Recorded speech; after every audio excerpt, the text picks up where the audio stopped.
Military commanders say they are confident their target was hit, and the airstrike represents a significant victory. For months, they've used air power aimed at dislodging Boko Haram fighters from their many camps as ground forces laid siege to areas around Sambisa forest. Boko Haram leader Abubakar, whose fighters are holding more than 200 schoolgirls, is reported to have been fatally wounded.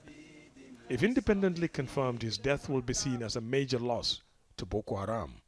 The group's embroiled in a leadership crisis after ISIL replaced Shekau as head of its West Africa command. It's also an anxious moment for Nigerians in the northeast, especially families of the schoolgirls from Chibok who remain imprisoned. In the capital Abuja, their parents and campaigners are pressuring government leaders to rescue them, marching on the presidential palace to demand answers. Mr. President, no more excuses! Sadly, today we have been here again at the seat of power to drum up our pain to the president and his team.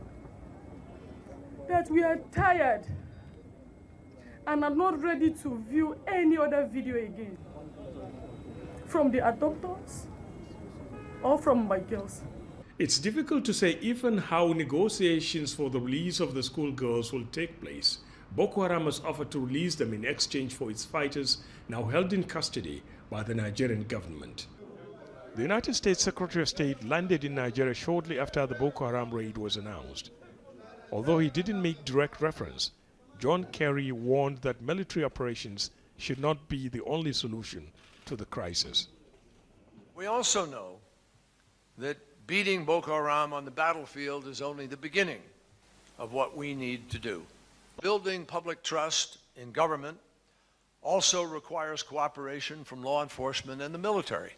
Extremism cannot be defeated through repression or just creating fear. Boko Haram has lost ground in its fight to establish a caliphate in Nigeria. The group's enemies are hoping the latest attack on commanders, together with infighting among the leadership, will finally lead to its defeat. Ahmed Idris, Al Jazeera, Abuja, Nigeria.